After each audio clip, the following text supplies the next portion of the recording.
Today's topic, we're not fully clear on it, but it seems like we're heading in a direction where talking about what is coaching, and what do we do? Because so this is where it started from.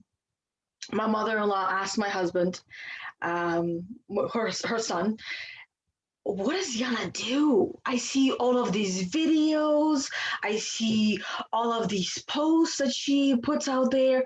What does she do? Right? Because she knows that I am a life coach. And I would imagine, Rachel, you have same thing in your world going on where people are like, what do you do? Right? So you said something to me that I thought would be a great, that inspired this conversation. So go ahead, share with everyone.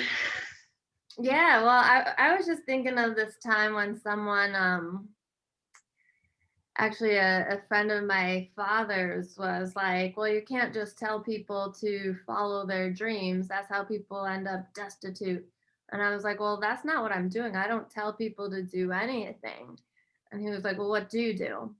And I was like, do you want to try it? I'll show you. We can have a session. And he was like, no, he was not interested. And the reason that I put it that way, like, well, do you want to try it? It's because it's not something that you can really explain. It's something that's experienced. Yeah. Like, I wouldn't be able to explain what hiring my first coach did for me. I think it shows in my life and the 8 or so years since. But there's no way to conceptualize really what it is or what we do. It's something to be experienced. So yeah, people are welcome to try it. Like we we tell people the first call is complimentary. You can try it out, see if it's for you. But it's mysterious how it unfolds. So yeah, I don't really know how to explain what we do as coaches. It's an experience, we experience it. Yeah. The only way that I am able to explain what it is that we do is we help you to remember how powerful you are, how knowledgeable you are, how capable you are of achieving any kind of goals and dreams that you set out for yourself, and then help you uncover how you go about doing that. That's the only way I can explain. But even explaining it, people still would not understand. And the way that I'm able to explain is because I've been through it and I understand it. And that's why I do the same thing where you want to try it out, right? Let's have a discovery session, discovery call, right? Or a connection call, however you want to call it. Let's have a virtual coffee. That's another one that one of my peers, Anna, mentioned to me a couple of times that she does virtual coffees with people. So I told her, oh, I am stealing that idea, and that is so awesome. So like, I mean, who it doesn't have to be coffee. It could be tea, cacao. Let's have a virtual drink. Well, I'm not going to start with like margarita or something in the morning. This is when I usually do my calls. But if you want to, go ahead. I don't judge. And I actually, so when I was going through IPAC and I was like closer to no, not close to the end. This was in the beginning when, in the first mod, my mom expressed a lot of curiosity on what is it that you're learning? What is it that you're doing? And her answer to that question, do you want to try it out, was much different than your father's. Her answer was, okay, let me go put this bowl down and let's go sit down and do this, right? Yeah. I got to practice my coaching skills on my mom in mod 1 and then in mod 3. Cool. And she loved it. Yeah. And that's the best way to explain what it is that we do. Just try it out. Like if you're gonna go and buy a car, you get to test drive your car and see, do I like to sit in it? how do I feel in this car when I drive down this street or down this street, because I drive on the streets all the time, right? Or how am I feeling in it? Do I like the smell of it? Do I like the look of it? Are people looking at me enough? Depending on what you want to get out of the car, right? You're going to go and you're going to test drive your car. You can do the same thing with a coach for the most part, right? Most coaches do offer 15-minute introductory call. And even in 15 minutes, you can get to understand quite a bit of what that coach offers. Yeah. And it varies, right? Some, like for me, most months I do offer a 30-minute to a 45-minute call. But for the rest of the month, it's about 15-minute call, right? Sometimes I can stretch it to 20 minutes, but I try not to, so that way there's time for other calls. And it's really to just feel the vibe first, right? Because within 15 minutes, you can get to know a person, but not as much. Yeah. That's test driving a car is such a perfect way to put it. And I feel like we're entitled to that, whether it comes to working with a coach, working on a team. Like we should be able to test drive, make sure it feels aligned. But yeah, I mean, that's so cool that your mom was down to try it. And I was thinking about the resistance of people who are, like my dad's friend who's like, no, I'm not trying that. And other people close to me, and just feeling through the resistance, it can probably be scary because it is an unknown. And, um, as I told my dad's friend, I'm not telling anyone what to do.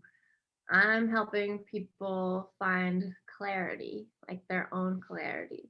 And that's my biggest objective with becoming a coach was to help people find clarity, because efficiency is one of my core values, and through finding clarity we become more and more efficient when making decisions and when it comes to deviating from our authentic path or course correcting.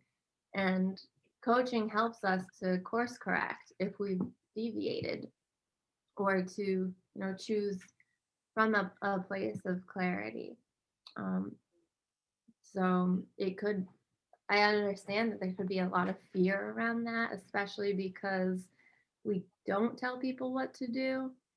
And I think that being told what to do is comfortable for us and it's familiar. And whereas coaching, when we're challenging our clients to answer their own questions, it can be scary. And I mean, it's even scary for me as a coach when I know that my client just wants an answer and I'm answering their questions with another question. I'm like, well, how does that make you feel? And things like that. And it is scary because it's really challenging. Like we're excavating and confronting our own egos because of the mirror being held up.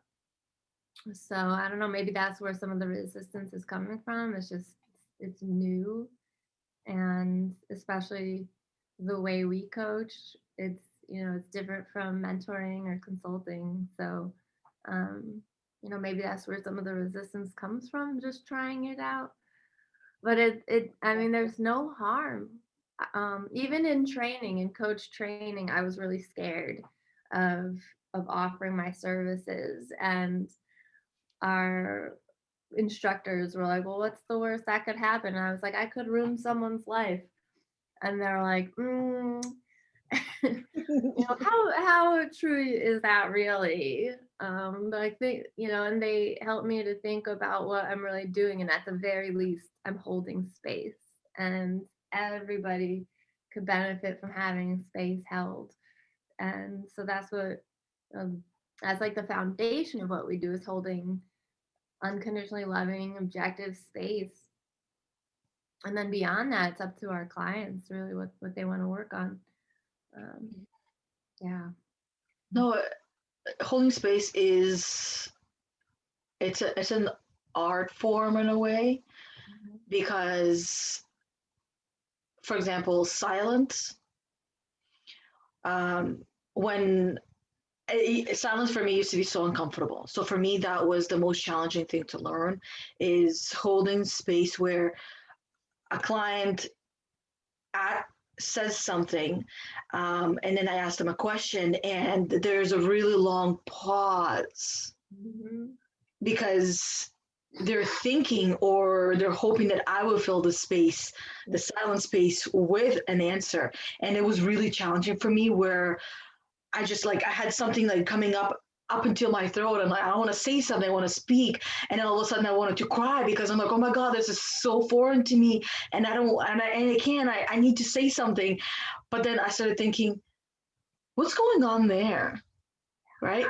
All of a sudden, what helped me um, to release my own attachment to the silence is seeing a person like a grandfather clock in a way where it's very wise, it's very smart, it's been around for a while.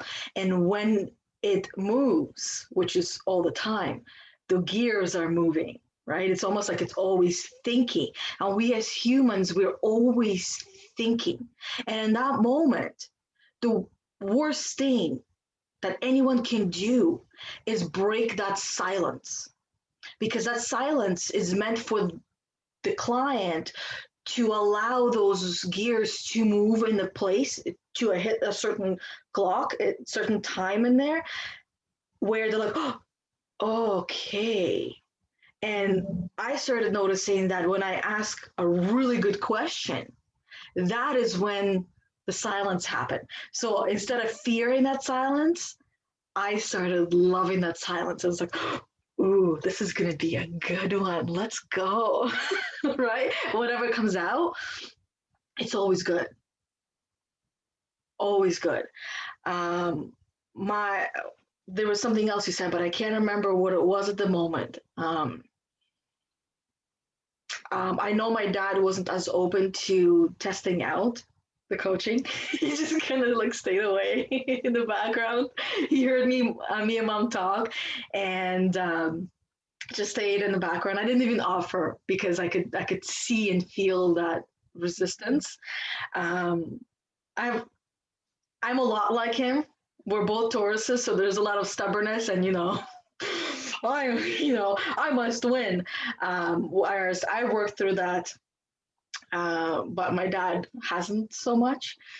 So if you're watching, come, let's talk, and I'll help you to work through it.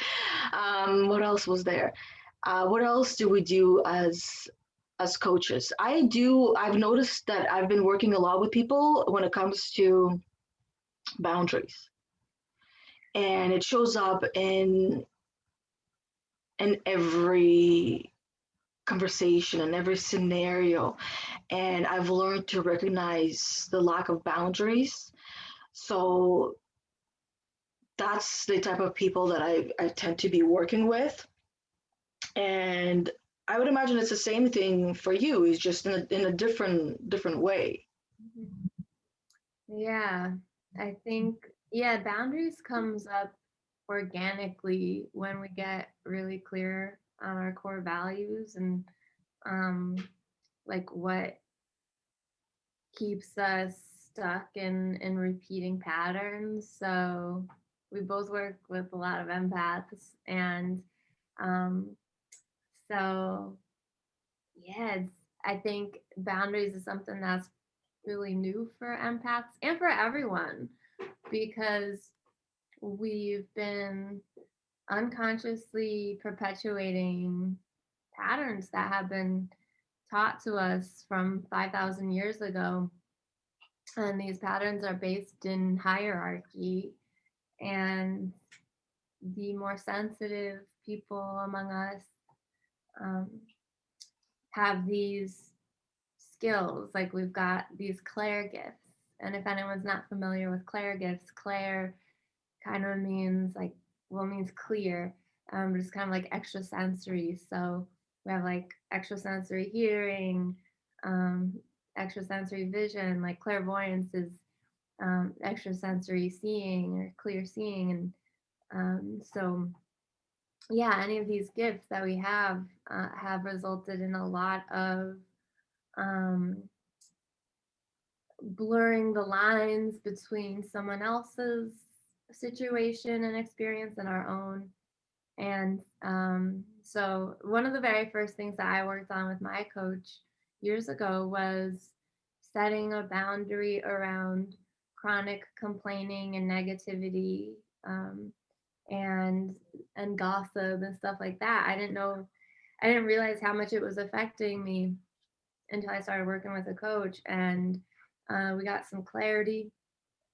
Um, and then came the hard part, like getting clarity and then figuring out how to set those boundaries. And so that's really what I work on a lot with my clients is that clarity. And you've helped me so much with setting boundaries because you're so objective about it. Like when you said pretty recently, you're like, no is a complete sentence. And you said that at a time when I really needed to hear it because I was blaming myself or holding myself accountable for the way someone else was interpreting my really clear boundary. Like I set a really clear boundary, was really proud of myself for it, and then I was punished for it. And the person who was on the receiving end of my boundary told me every interpretation she made about me from it, and it was you know caused injury to my psyche. Like I don't need to know that. I don't need to know how she's interpreting my boundaries. Um, but so then talking with you and hearing you say, no is a complete sentence, and it gave me permission to be like, that was enough to just set my boundary and walk away. Because it does take so much work, so much courage, uh, so much work to first identify why I fell out of alignment. Like I told you about that moment when someone called and was like, "Oh, is this okay?" And this is someone who had been testing my boundaries for a while. And in that moment, I was like, "Yeah, sure." People pleasing. I felt like I'd be like, "Oh, did you really want to let her, cross that line?" And yeah, so it's just like so deeply ingrained, these patterns that I think so many empaths, we just are naturally uh, open ourselves up because we typically resonate at higher frequencies. We're more spacious. So we're like sponges, like we could just absorb and absorb and absorb.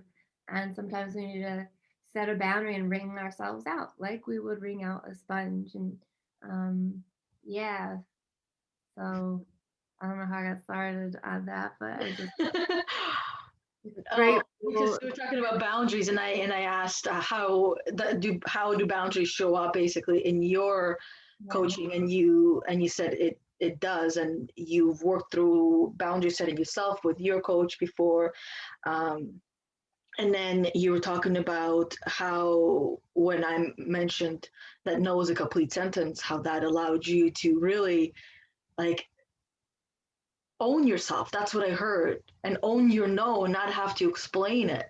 And in hearing you elaborate on that, um, I started. So I've been watching RuPaul's Drag Race.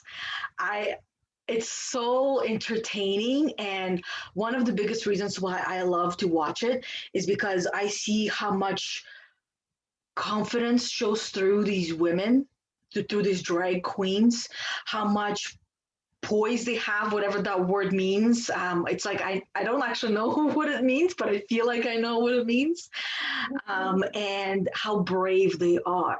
And thinking of any one of these queens that show up, especially RuPaul, when they say no, they own their no. They own their no like a queen, and they don't need to explain it, right? They say no, or pardon my language, but no, bitch.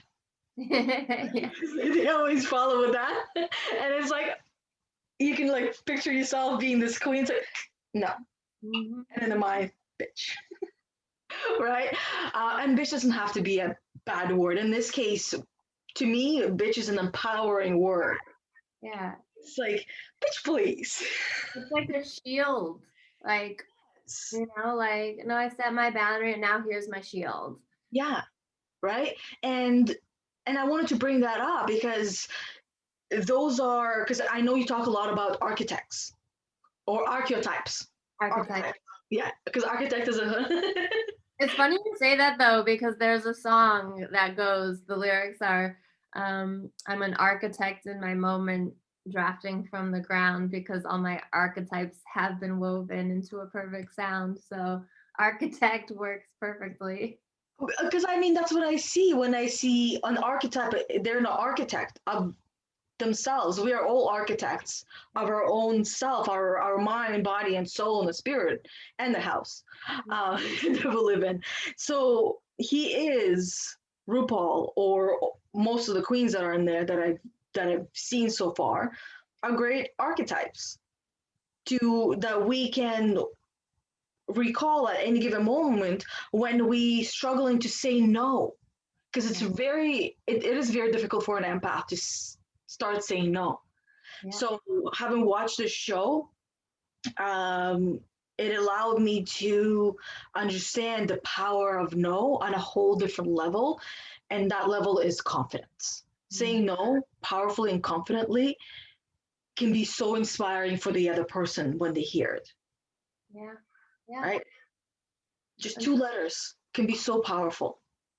And then I remembered what came to mind when we were talking. You were talking about clarity in the beginning. So this is this is awesome because this is what we as coaches offer to our clients is that clarity, and it's so powerful. The example that came to mind for me is what I've heard from Earl Nightingale. I forgot the actual video. I know I shared it on my Facebook over a week ago. And he was talking about basically the secret and how you can achieve everything you want in your life. And the example that he was talking about is a great way to explain what we as coaches allow our clients to create when it comes to clarity. He was talking about ship. When there's a ship in a harbor, right? And when it has no clear destination, no clearly defined goals, it has no idea where it's going, has no idea what it's doing, it's just there, it's a ship, right? When you turn it on and you let it go, it's probably not even going to leave the harbor. It's going to be just moving around there, and eventually it will crash and it will sink. Where we as coaches, we allow our clients, or not allow, we remind our clients that they have all they need, and we help them to become clear on what it is that they actually want. So when it comes to this example of a ship, think of the ship that it has a specific destination, it has a plan of how it's going to go and where it's going to go, and if there's any unstable waters of what the ship, you a client is the ship, would actually do to navigate this rough waters, right? And then that way, when you turn on the ship, you know exactly where you're going, you know how you're going to get there, and you will know how to work through and push through, or pull through any kind of obstacle and a block. So that way you will actually get to the destination that you want to get to. Yeah. I love the analogy of a ship. It also makes me think of a sailboat, and that there's a quote that's something like, don't try to control the wind, adjust the sail. And that's also what we help with. Um, there's so much attachment to the obstacles, to the wind, and we help our clients to adjust without that attachment. Also, something that I've been thinking just as we're talking about this, one of the reasons intuitives make such great coaches is because we can feel and sense when someone is trying to force themselves into something, like whether they're trying to force themselves to stay in a relationship, trying to force themselves to stay in a job, whatever it is, we can feel it, and we don't tell them that that's what they're doing. We don't say, it doesn't, sound like that's what you want, but we do help. We ask questions that help them dig out and see the clarity so that they can feel, oh, I'm forcing myself to be in this situation that's not serving me, and then come up with other options. So it's like once we're clear on that it feels like we're convincing ourselves of something. And empaths and intuitives are, we can tell when someone's convincing themselves of something. And then as coaches, we have the tools to help them understand and feel that that's what they're doing. And then the great thing about coaching is then there are options. And that could be the scariest part of, so for example, when I was trying to force myself to stay in a relationship that was abusive, it's because I didn't think I had options. Mhm. And I thought, well, I live with him, what am I gonna do? I don't want to go. Um, yeah, I was convincing myself to stay because of because the options of, well, first it didn't seem like I had options to leave, and then when I did start letting the options into my field and trying them out, I was able to see that they were healthier and more preferred than living with someone who was abusive. Um, so stuff like that, yeah. I mean, that's what we really hold space for, is working through. Like, you're not gonna convince a coach of what we're trying to convince ourselves of. Like, the coach will hear us and be like, all right, well, how's that serving, and ask the questions, and maybe make some observations with permission. But yeah, it's such a great career path or vocation for intuitive people. And but and as I mentioned, we don't straight out say you're convincing yourself to stay at your job.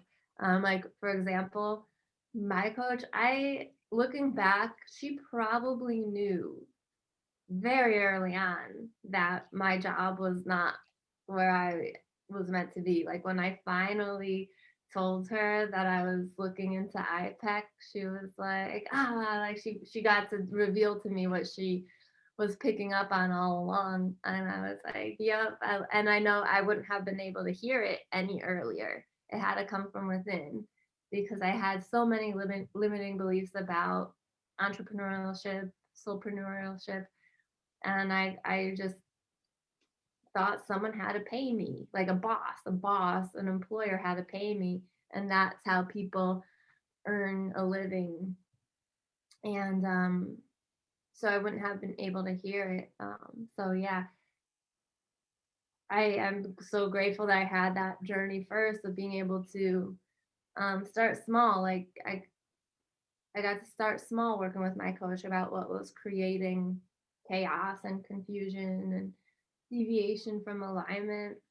And then over time, those skills kind of expanded so I could look at the big picture, see myself forcing myself into a, a job that really had nothing to do with me or who I was, like the essence of who I am, other than the fact that, like, working on a team, I got to use a lot of um, emotional intelligence, and I got to use my skills of being able to champion people and hold space for people. But other than that, the content of my work really was never who I was. For those who don't know, it was in commercial real estate, and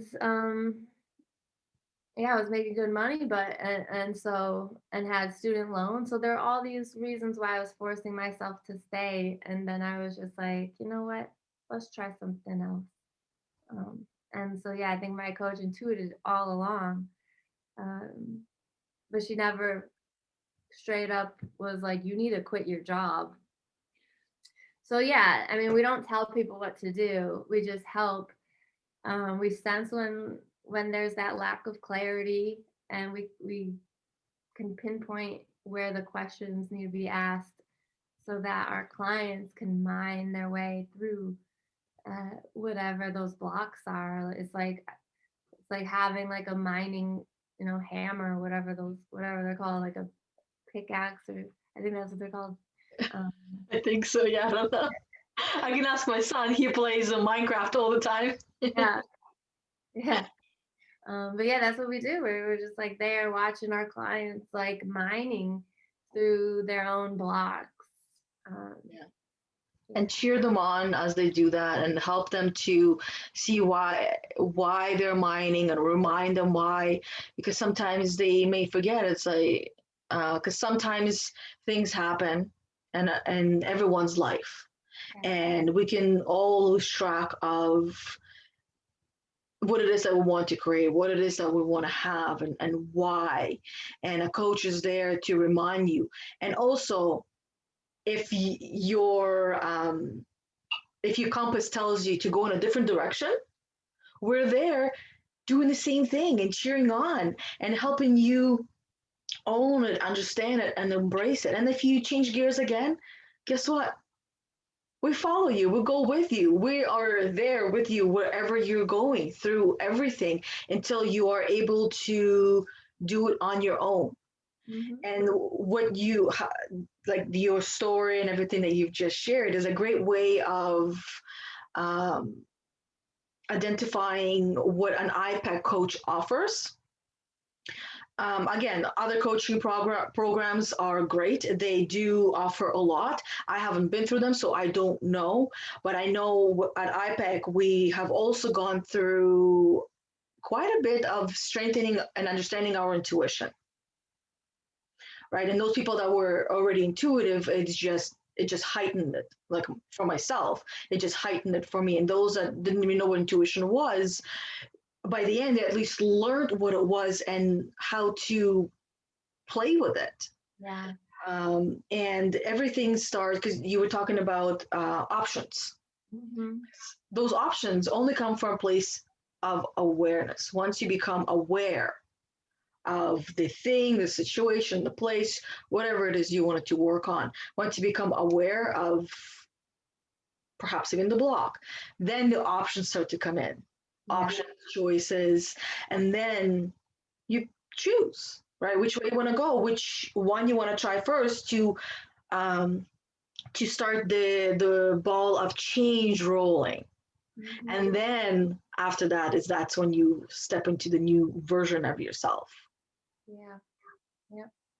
And it's so helpful. Like, so using the same situation of my trying to convince myself to stay with my ex, a friend was like, well, you need to leave him.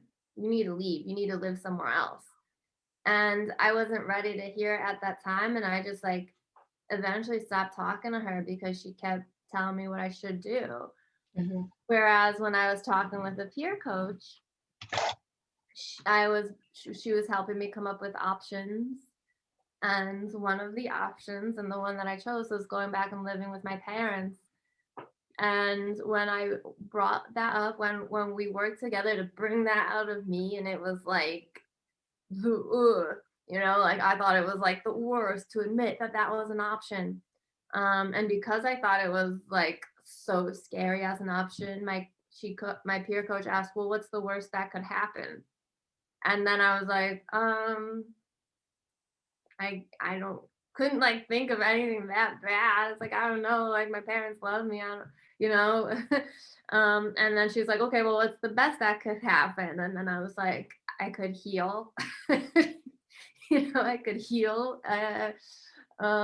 Start building my strength back. Start building my immune system back because living with abuse, chronic abuse, the immune system deteriorates. And Yeah. so that was a much more effective process to help me determine what was best for me than just, you need to leave, you need to get out of there. Like, I couldn't hear it because it just felt like chaos, because I didn't have the space to work through what the blocks were, like the fear of like what it meant to move back with my parents. Like, what did that mean for me at the time? Like failure, that I didn't succeed as an adult, um, just so much like that. My parents, fear of my parents judging me because of the path that I was on. So we got to work through all that, instead of just being told. And that's, and I value that so much. I value that clarity so much. And now, even, watching friends make decisions that I can sense, I can sense when they're convincing themselves of something or forcing themselves into a situation that is a deviation from their authentic path. And I just hold the space and support them and make sure they know that they're loved, because I know how much separation I felt when someone was like, well, when someone was projecting their own, um opinion. And yeah, though she was right, I needed to leave. It had to come from me. And I know she was probably tired of hearing me talk about the abuse.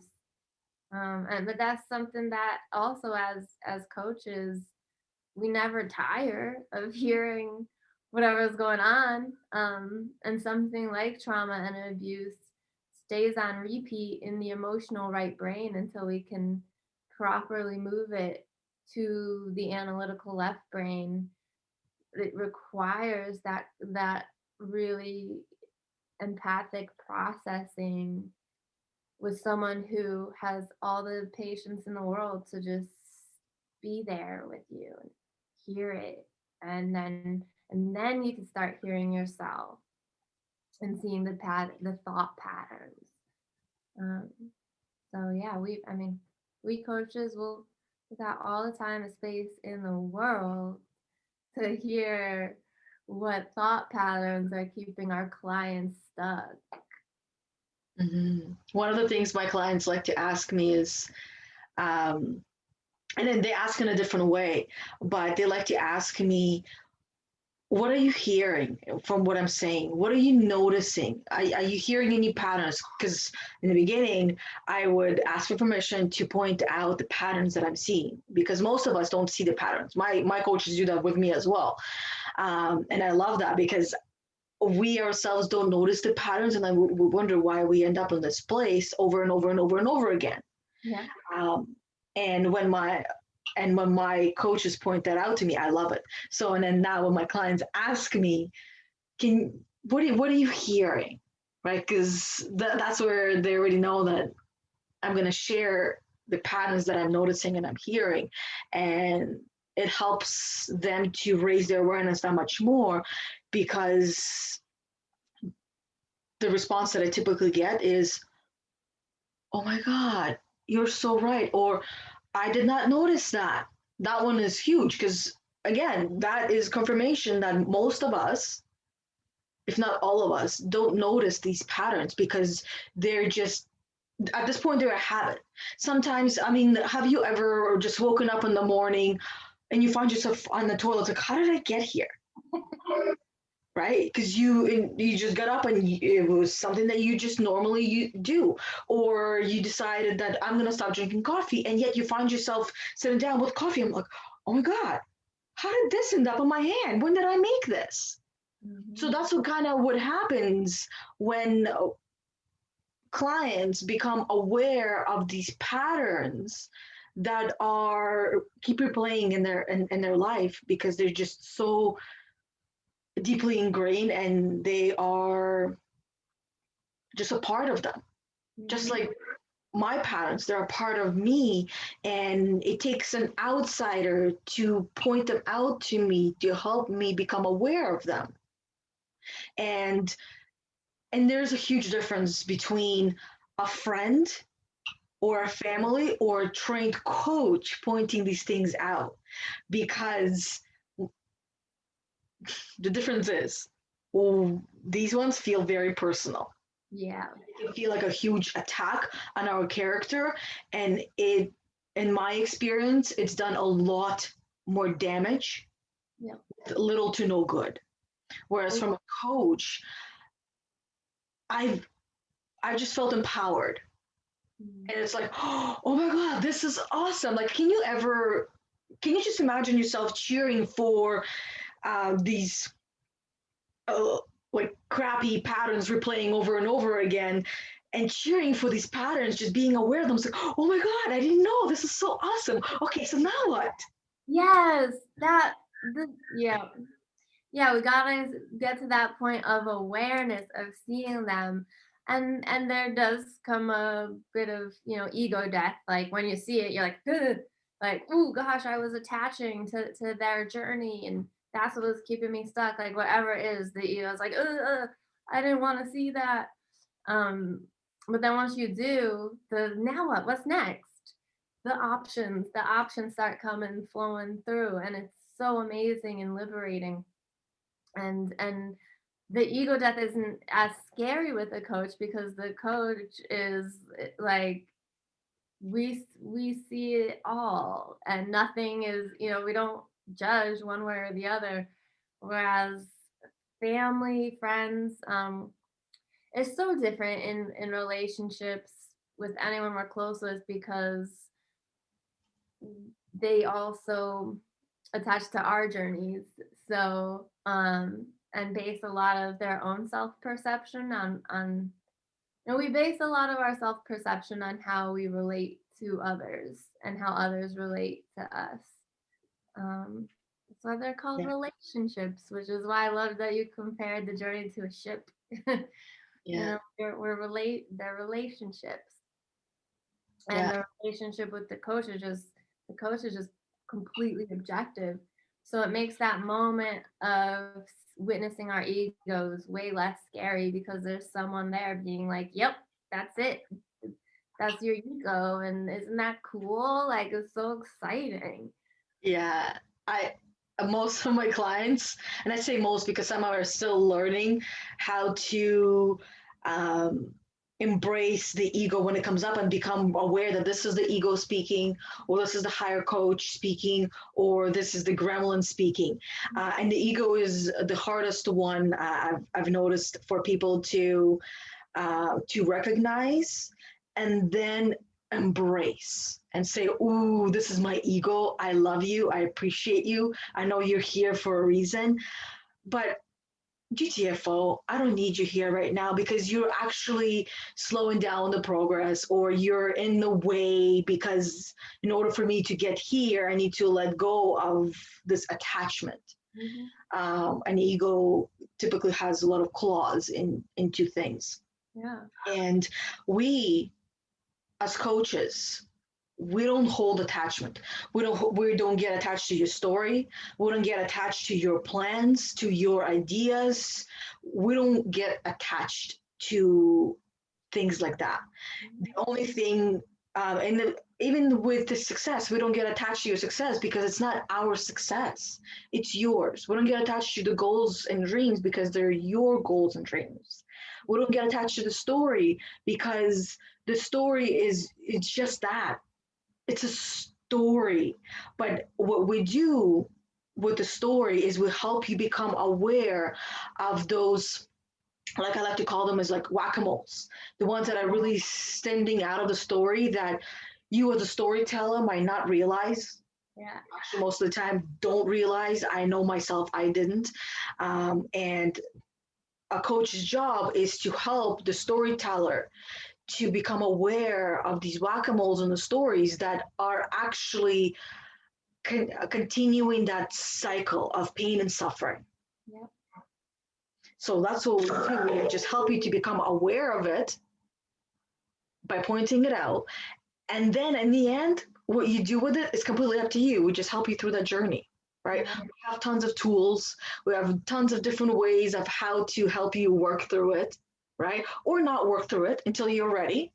Just because you become aware of something does not mean you need to go and jump on it right now and do it now, right? You have choices. have options.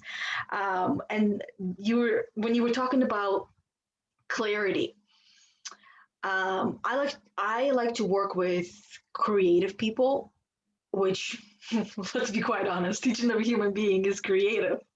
And the this is like the phrase that came to my mind is clarity, sorry, creativity follows clarity.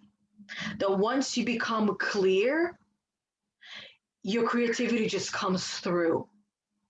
And and I see that you are noticing that, and that is there's quite a bit of truth in that. When we feel like there's no thoughts, no creativity, and if you're an artist, we all are, whatever art you're building. If you feel stuck, chances are you're missing some clarity. And once you become clear, and I can't tell you what it is because it's such a huge topic. Literally, like any word that you think of a dictionary, that's how big the topics can be. Not so many topics can be there, right? But once you become clear, that is when you will notice that the floodgates of creativity just open. And the way I call it now is like it's creativity vomit almost that comes out, right? It's just all of these ideas, all of these thoughts, like, oh my god, level 5, like hardcore.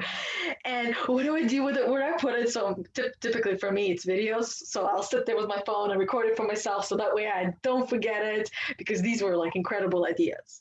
And then I don't hoard them. Yep. If we hoard these creative ideas and we'll say it's mine, it's mine, it's mine, that creates another block and no more come in. So what I do is I share in conversations, right, on the podcast, and just conversations, and where else? Mastermind call that I have with my peers.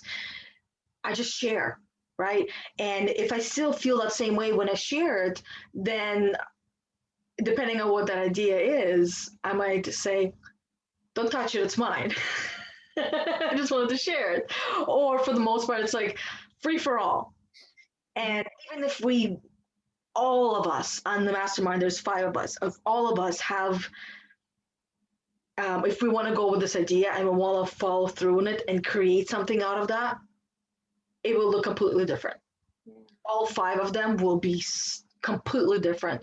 And that is exactly what has allowed me to share all of my creative inspirations, ideas, and thoughts with people, because I don't want to hoard them. My attic gets really full, attic in the brain, that I need to declutter.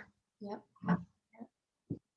I noticed that you got quite emotional there. I'd love to hear where that all came from. It just felt like sweet, sweet relief because I had been creatively blocked for a while because of uh, what I was, well, what I was allowing into my life by not setting boundaries. And I was making all these excuses to keep the person in my life. Um, I was telling myself, "Oh, I'm being patient. I'm being kind, and all of these reasons to keep the relationship going." And this was like, 6 months of attempting to collaborate with someone, um, and I didn't realize that. And I would watch myself, and I'm like, why am I not writing? I'm a writer. Why am I not writing? And like, what happened to my flow? What happened to my creative flow?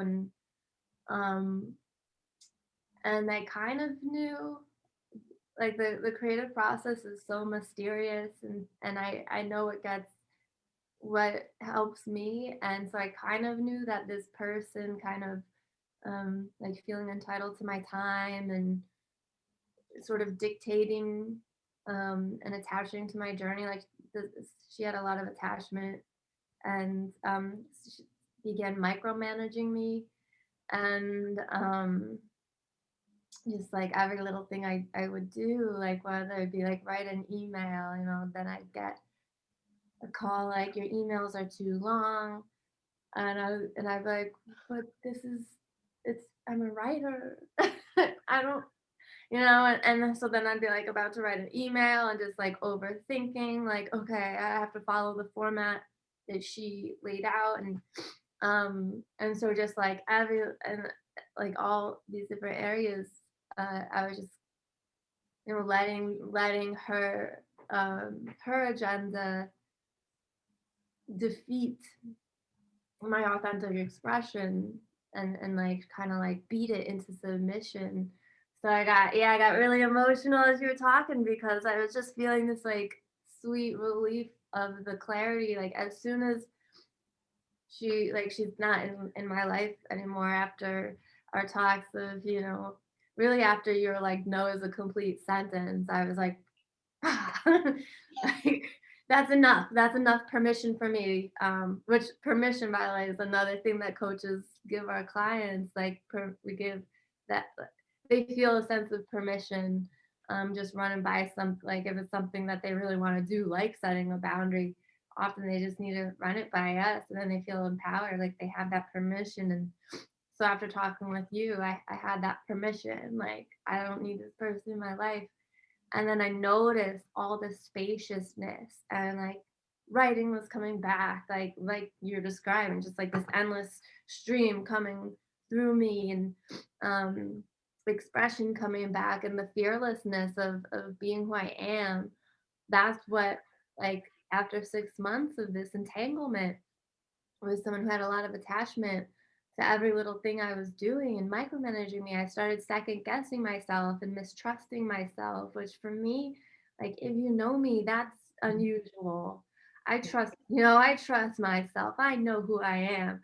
So this for this person to keep planting seeds in my head, and it was getting to be really unhealthy.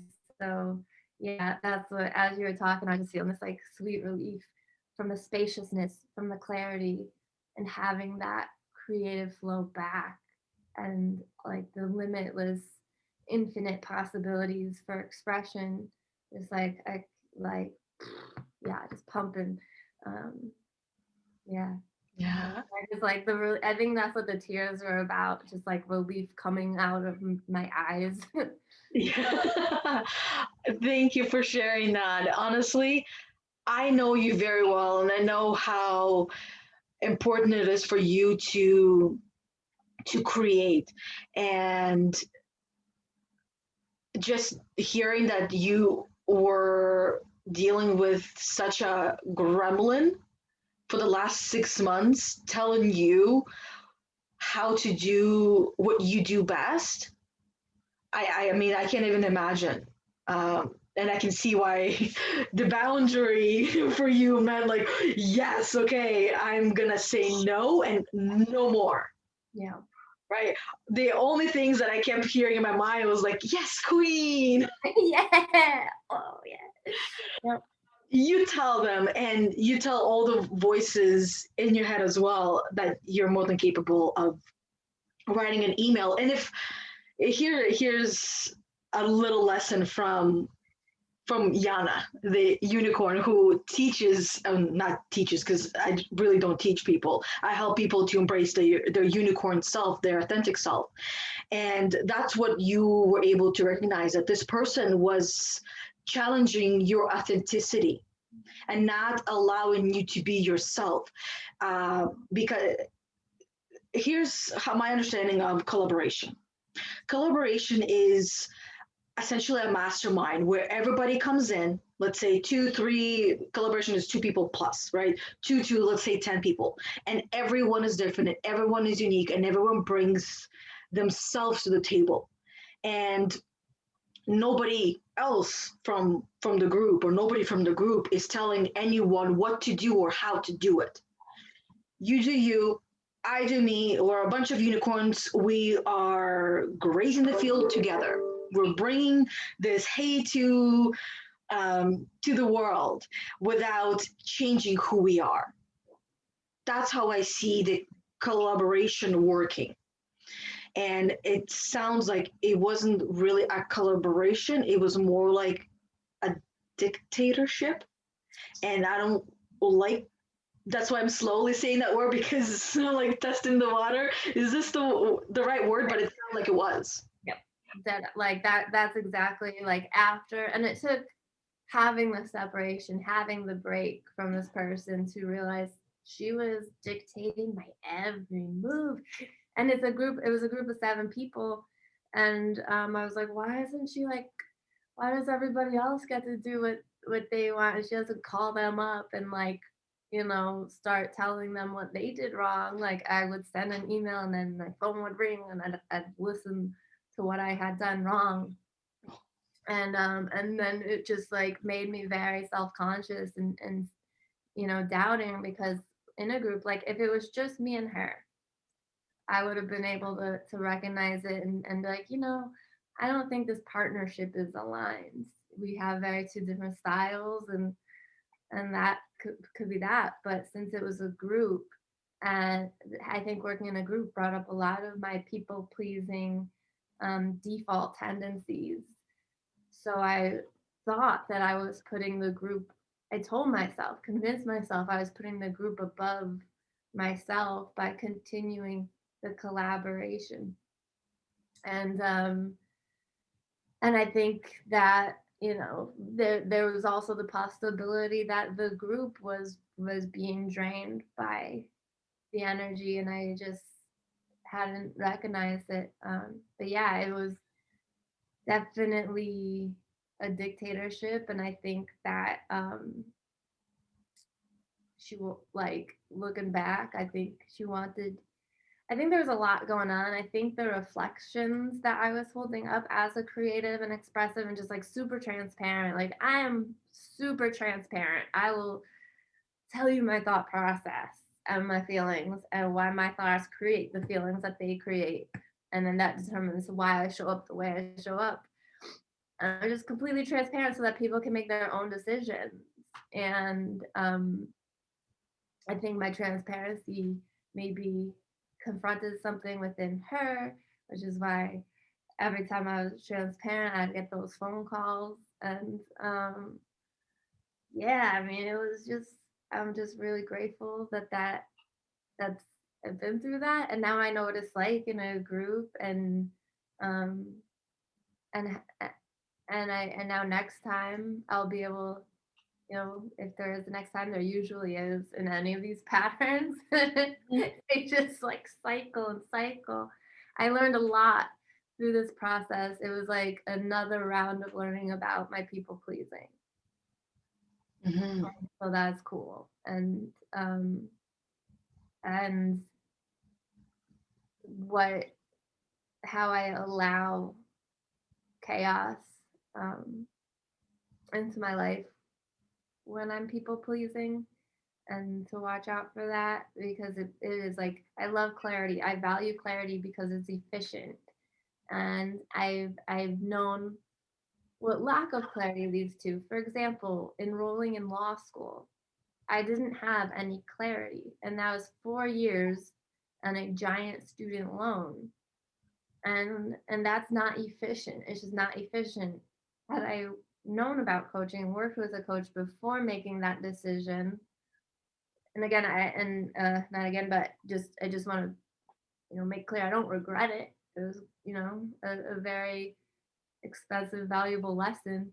But had I worked with a coach, we probably would have gotten to like dug out deeper and realized, why did I want to go to law school? To help people.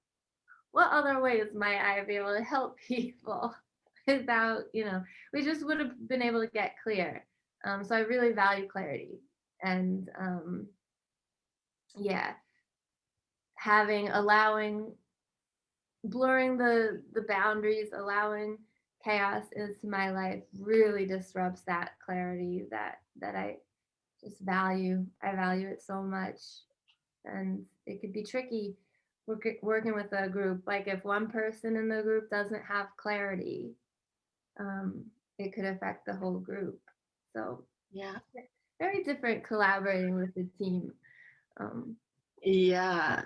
And it sounds like um the first thought that came to mind as I was hearing you talk about how you were treated and how others were not treated that same way. I almost felt like you were an employee that's that's what it felt like. and she was a boss, Yep. not a leader, but a boss. And you left the corporate world to join a different corporate world. Exactly.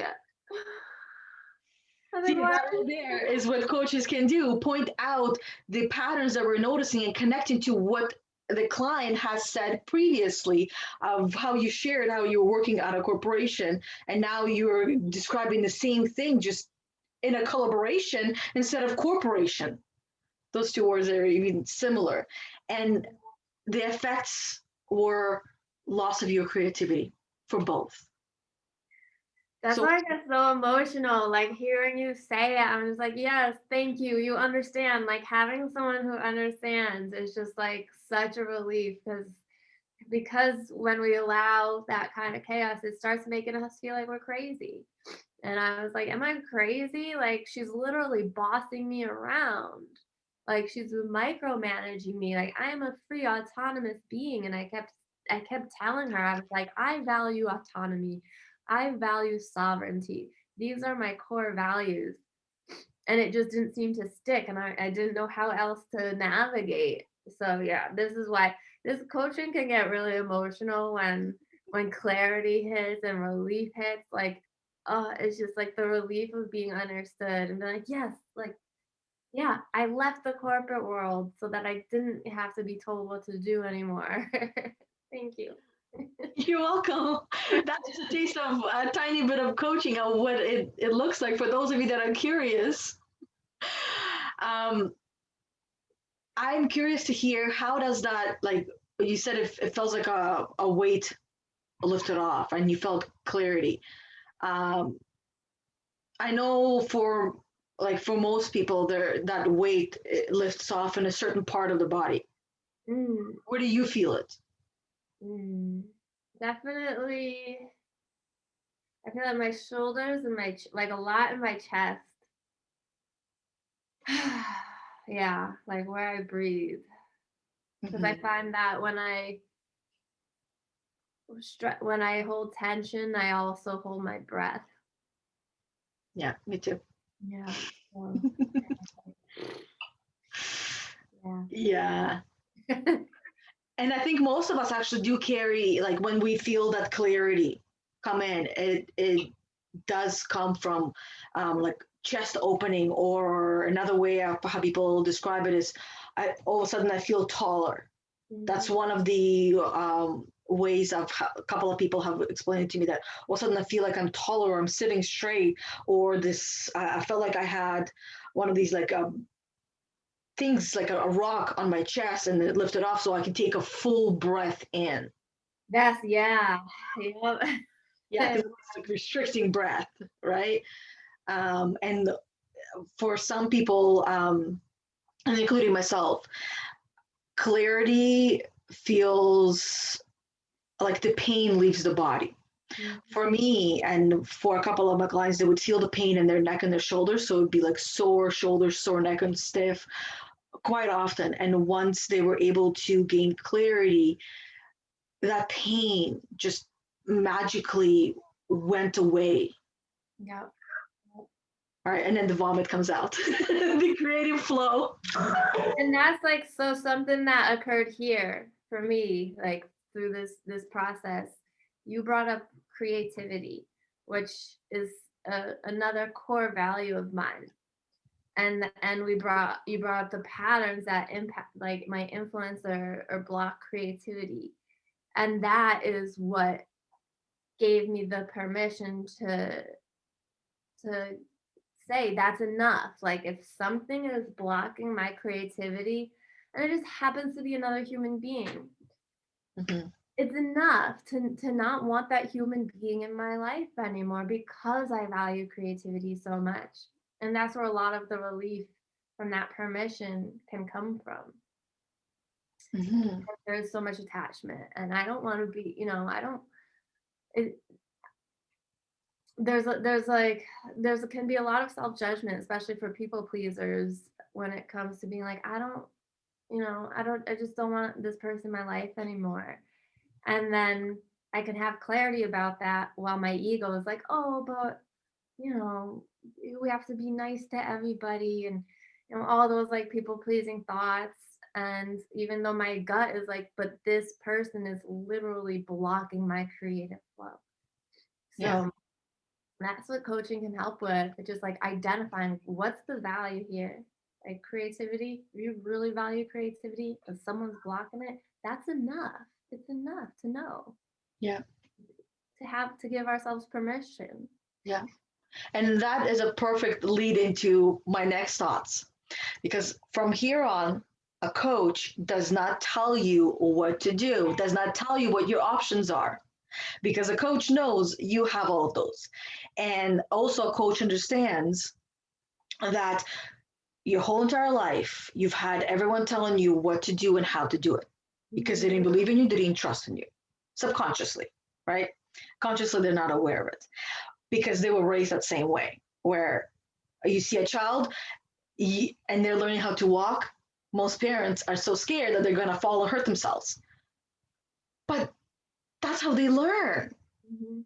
So we as coaches, we know that you are going to fall and stumble, but you don't have to experience the pain in the way where a parent then comes on top as a coach says, oh, you should have been more careful. You should have done this. You should have done that.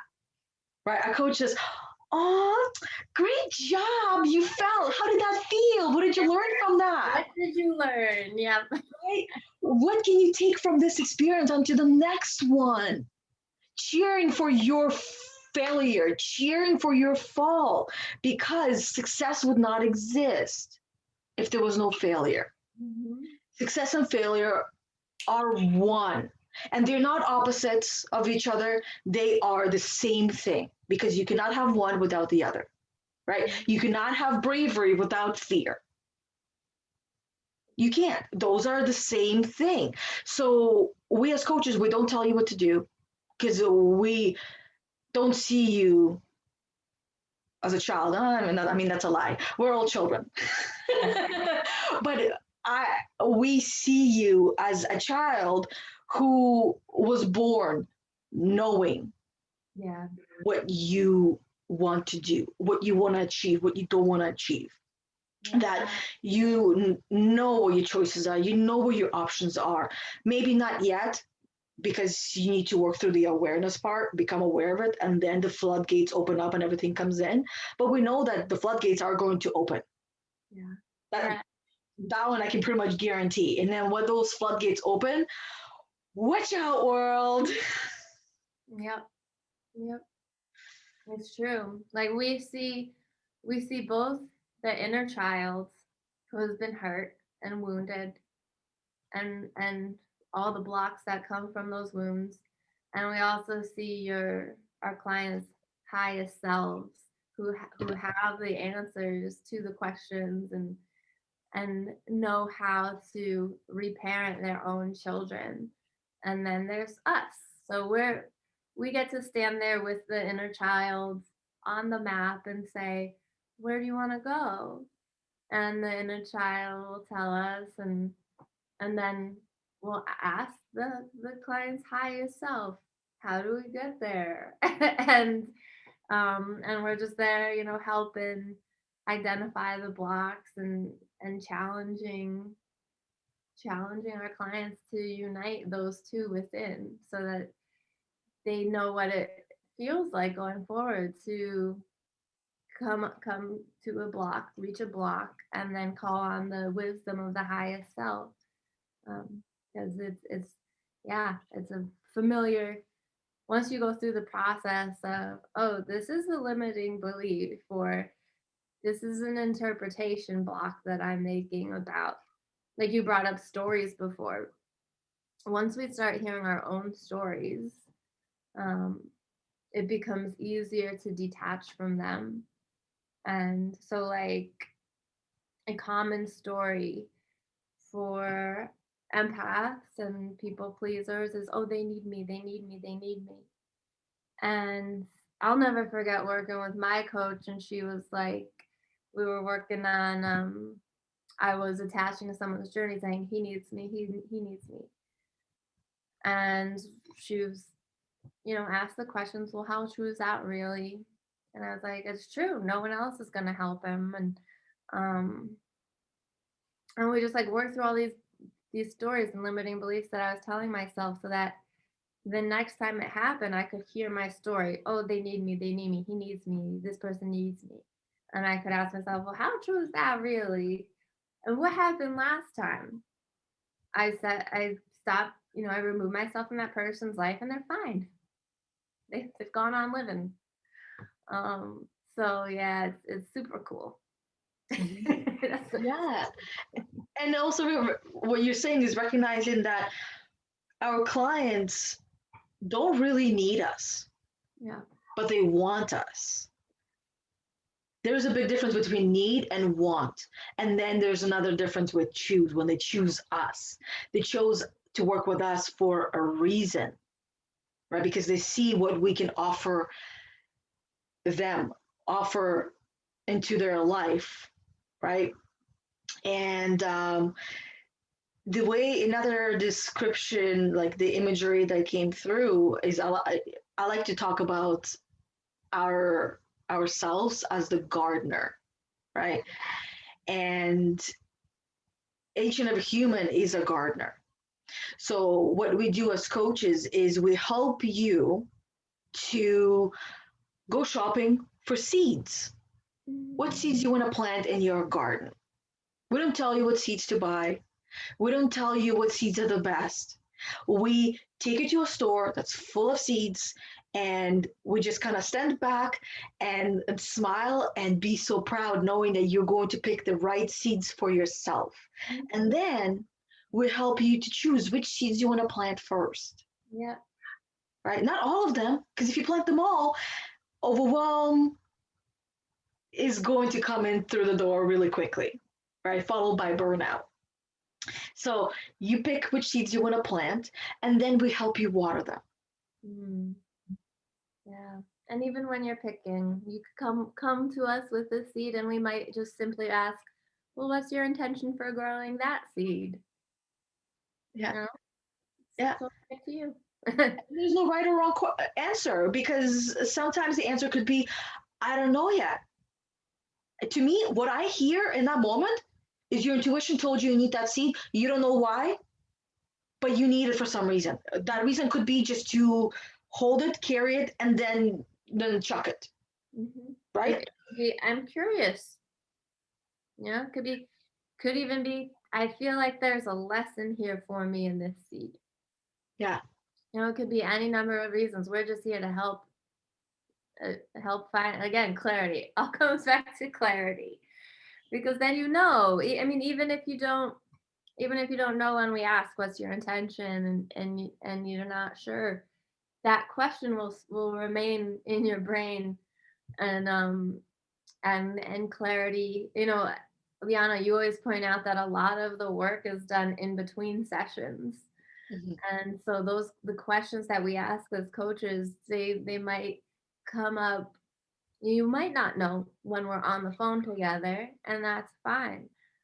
But chances are over the week something's gonna come up, and then next time we talk, you're gonna be like, all right, I got a real answer now. And yeah, that, yeah, a lot of the work takes place in the in between time. yeah. And that can be very helpful reminder for all the coaches that might be listening, that so many of us as coaches, we when we're in a session with a client, because this is the reason why we got in this profession, right? That we want to help and we want to do all that we can to help the client get the answer, get the result right then and there. And it's a great reminder that most of the work is done after the session, that all you're doing is you are helping your client to pick those seeds or help them plant the seeds, right? Become aware of the seeds that they're there. And And that is what our job is. Our job is not to have you come up with the answer and a solution right then and there. And anyone that says that that's what's going to happen, I'm sorry to say, but that's a lie, right? Yeah. Oh, because I know there's some people that call these sessions where you come up with a plan and you have the plan to go and take and you execute it, right? So that is more of consulting, not coaching. And those work great for many people because your goal for yourself is to go and become clear on what it is that you're going towards, and you sit down with a professional that helps you to do that. With a coach, it's different. We help you to uncover those seeds, work through them. um, and in a session, typically it's working through a block, and like you said, we ask a question, and sometimes it could be I don't know. We help to ask by other questions or using certain tools to help you get to a place where you do know, but sometimes it still comes out as I don't know. I don't know. I'm not sure, which is fine because the answer was asked in many different ways. And now you have all of these questions floating in your subconscious mind, and the answer will come to you when you least expect it. Yeah. Yeah. Right? Or if you're like some people where you pay attention to the times and how you get your answers. So I'll give an example. When I vacuum, that's when I get my answers. Mm. When I listen to binaural beats, that's when I get my answers. When I dance, that's when I get my answers. When I'm out in nature, whether it's driving or walking, those are the times that I always get my answers. Yeah. So when you know what tool, because these are also tools that I've just mentioned, what tool that helps you to get to your answer, even if you're not fully clear on the question that was even being asked, or if you remember, use those tools. Hmm. And yeah, that's so valuable. Like knowing that the answers that come through during those times are the answers. you know, like yeah, same for me with dancing and doing the dishes. A lot comes through. Showering, a lot comes through. Yeah. Um, and it's like knowing that that's valid. Those experiences are valid and worthy of um, bringing our attention to them and remembering them and journaling about them afterwards. It's all valid. Like that's where it's like when we talk about energy leadership and we talk about levels 5, 6, and 7, where we're really in the moment.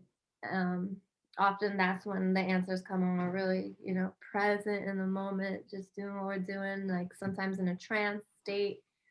Um, that's when, the result of level 6 energy is wisdom. And that's our own wisdom that comes through during that kind of like openness from being presence. Mhm. You mentioned water a couple of times. I Mm. don't know if you noticed when, because you said that when you wash dishes, water, that's when you get your answers, clarity, right? And then taking a shower, another water Mhm. example. And one thing I knew, but I forgot, and it made sense to me, like when I heard it, is that empaths love water. Water is so grounding for them. Yeah. Yep. So sit in the bath, take a shower, wash your hands, just really be in the moment with washing your hands, walk in the rain. And here's the thing, some people might think, oh my God, I'm not going to walk in the rain because it's going to ruin my hair. I'm going to get all wet. My makeup will run, or I don't like being wet. Um, yeah, I was that person for a while as well. But one thing I will say is that is one of my favorite times Mm. to embrace the inner child. Oh yeah. Because as a child, I used to love wearing rain boots, jump in puddles, and run around in the rain so the water fills in my boots and be as wet as I possibly can. I even used to drink from puddles. My Why not? Yeah. clean up the mug, right? And then drink from because I can, right?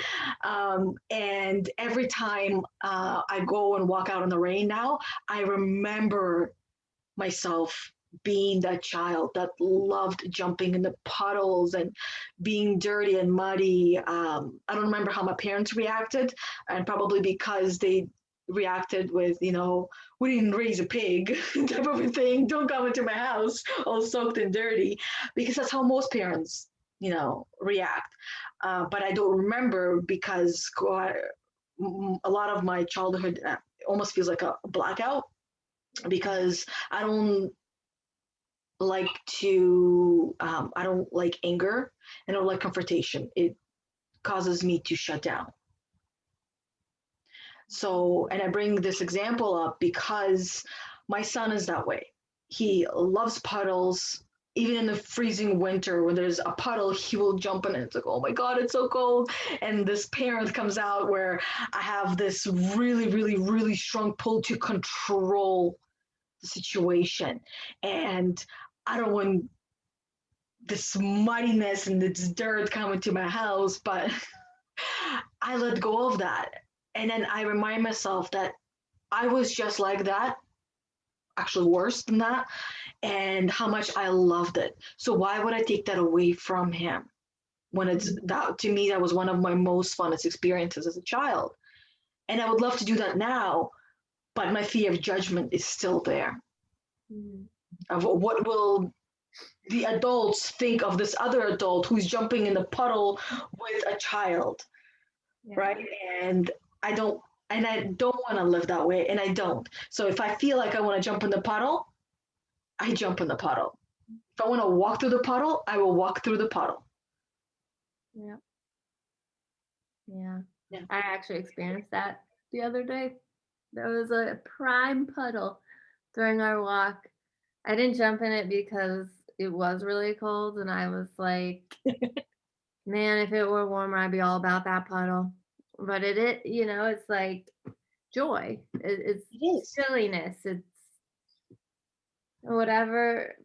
Yeah, youthfulness, childlike wonder. Like it's wondrous that there's a Yeah. puddle, that there's rain, that there's And curiosity. Like to me, it's a curiosity. If I jump in this puddle, where's this water going to fly? Where's it going to land? Right? Is it going to land on somebody else or on the dirt, or is it going to be on me? yeah. It's like chaos that we're choosing to create, and Yeah. it's going to be momentary, and it's going to be worth it. Yeah. But And an again, it's experiment. a scientist experiment, exactly right. It's an experiment that every scientist has tried out. Yeah. And that's the other thing with kids. They are little scientists. They want to experiment and experience everything they possibly can. And uh, most of us have been raised to don't do this, don't do that, you shouldn't be doing that, be careful, oh my God, you're going to make a mess, stop, stop, stop. All of these are ways to control instead of, oh, what do you got there? What do you want to do with that? Oh, you want to drop an egg in the floor? Well, how about we don't drop it on the floor? How about we go outside? Yeah. Drop it outside, right? Or how about this? We have a dog that can benefit from eating that egg. Why don't I give you a big bowl and you can dump that egg in the bowl and see what happens, right? And when I do that with my son, just seeing his eyes light up, I'm like, oh my God, I feel like, yes, I'm so good. That's what it's all about. Seeing eyes light up, and we can, as adults, we deserve that too. Seeing adults' eyes light up, like it's nothing like it. Yeah, that's a great connection that we get to experience that as coaches as well when we allow our client, our child, as we are children as well, to experiment with a thought or with an idea, with that seed, right? It's experimenting with seeds. Let me take the seed, let me plant it, see what happens, Yeah. Yeah. right? So, yeah, I feel like this was a very interesting topic, and this is where most coaches from many different programs. There's so many different programs that ICF accredits, I guess is the word to call it, or accredited by ICF that offer very similar approaches. Mhm. Not the same, because IFAC is one of a kind. Just like every other school, they're one of a kind. And every coach is more than capable of helping you get to where you want to get to. There's different styles of coaching. Some, and this is where you as a prospect, you as potential purchaser or client, or however you want to call it, it's your responsibility and your job to do your research Mhm. and see what this coach offers you and what do you get from it for yourself, because at the end of the day it's all about you. What do you have to offer and how do I as the client benefit? Mhm. That's the process I take myself through to help in picking the coaches that I want to work with. And if something is not aligning, it's important to set that boundary and end that relationship if it's not working. And this is the advice I will be taking myself Mhm. as well.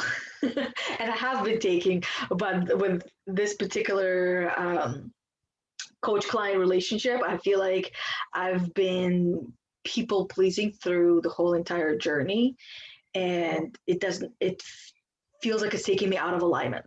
Yeah. So, Ugh, yep, that, yeah. yeah. And when we feel out of alignment, exactly, right?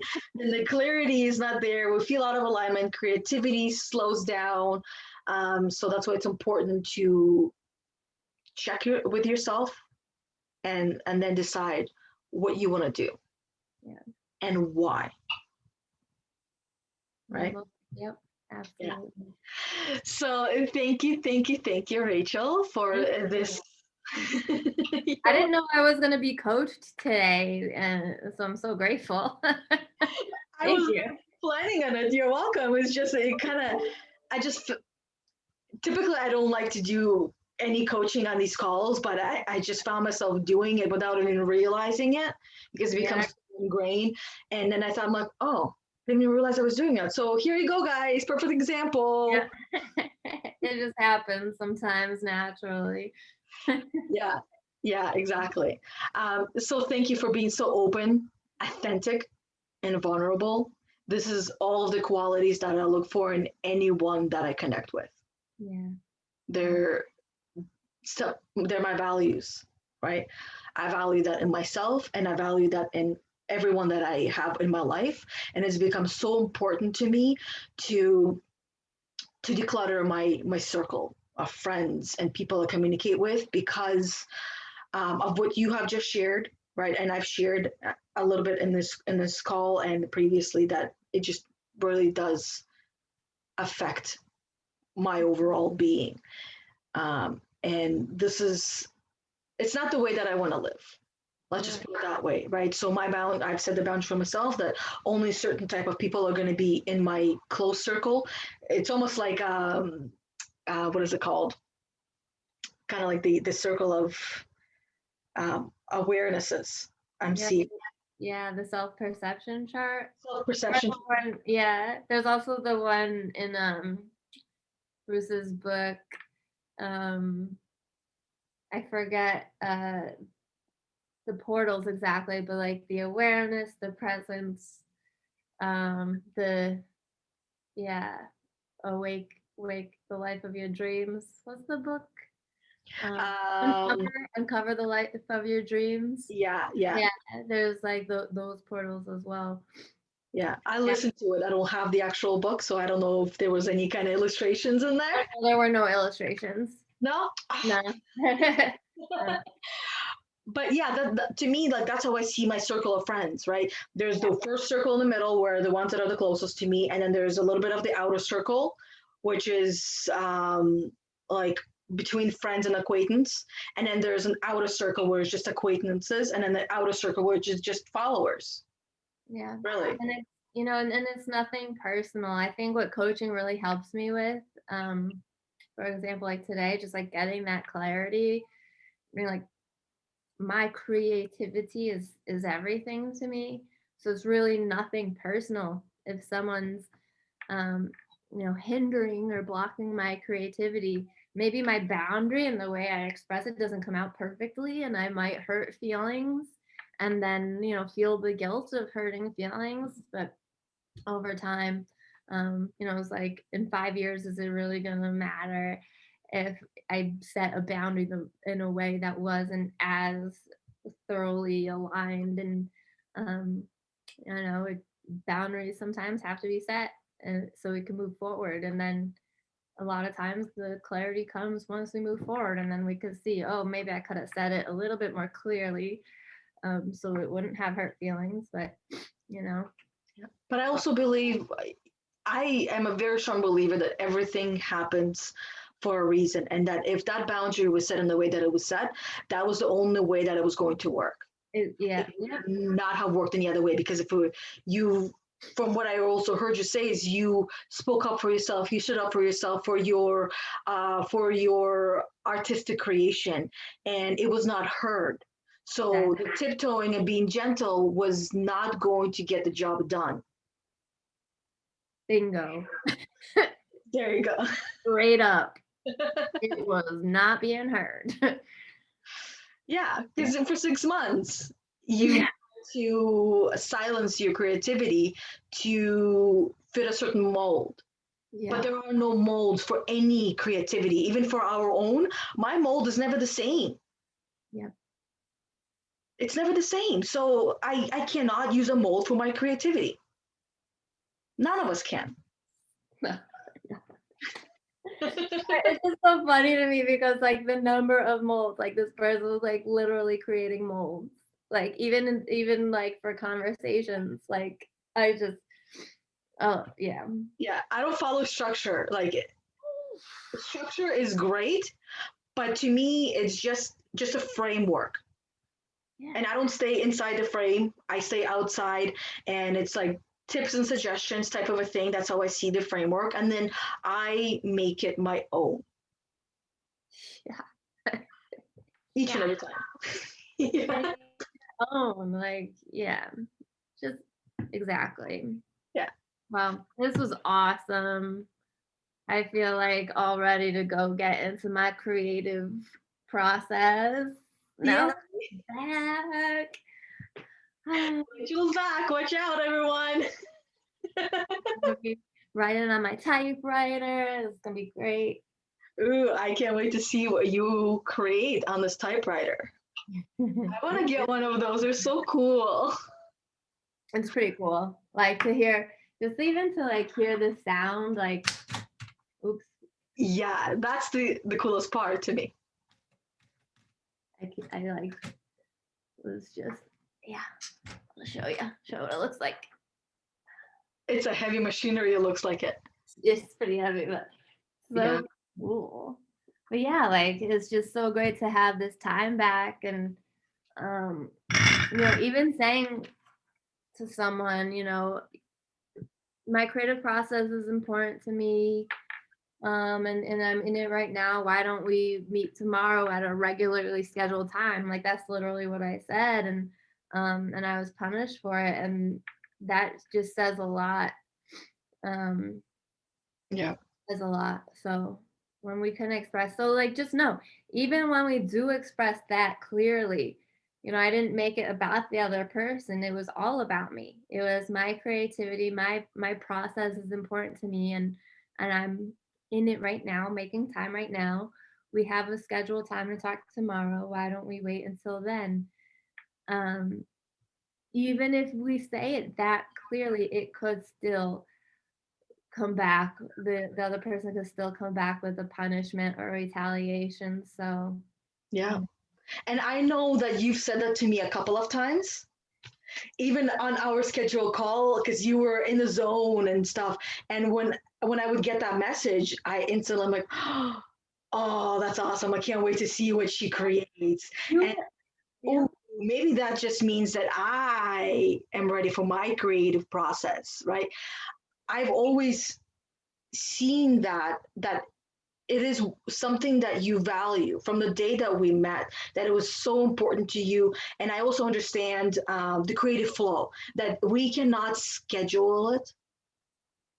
That's one thing that I always say to everyone, and that's one thing that you've said to me a couple of times as well. It cannot be scheduled, right? And I 100% agree, because then it becomes like a force. I must sit down and do it. Then does not feel like creative process. It feels like it's just a must do. It feels like a job or a routine, and um, and it's important to follow our creativity. I've said this to my husband as well. When, like, this basement, it took us a year and a half to get it done, and I never got upset, I never got angry, and I never reminded him, because he knows it's here. I don't need to make him feel embarrassed or punished for anything. And when he would express some guilt with it, which he's done a couple of times, I've always approached it as a coach. And as, actually, I want every human being to approach it that way, where I acknowledge and validate, and I remind him that is a this requires creativity, that you cannot just say, I'm going to do it on the weekend, and then when the weekend comes, and go do it. If you're not in the zone, if you're not in the place to create this masterpiece, then it's going to turn out like crap. Mm-hmm. Yeah. So that allowed my husband to feel heard and understood and supported when he was not doing that for himself. Yep. That's how creative process is. So when you would message me, text me, or voice message me, and let me know that you're in a zone, you're doing this and that, last thing I want to do is stop that. Why? Because I know how that feels. Yeah. And that's why you've made me feel so supported every time. And that's why I've built my confidence up. Like, oh, I can actually say, oh, I'm in my process right now, because I tried it out with you and you were like, cool, like, get after it. And it helped me a lot. Like, that's how someone who supports me will respond. Mm-hmm. And it, yeah, it shows. It really shows. Like, once we feel what it's like to be supported, and we feel like what it feels like to have a lot of attachment to our journeys, and like controlled and like scolded, and like, I'm an adult, I don't need some other adult scolding me. um yeah, we can start fine tuning our relationships, like those circles, like, if I said that, if I sent you one of those messages like, yo, I'm in my creative process, and you were like, well, I need you doing this now, like, we probably would not have a relationship today. No.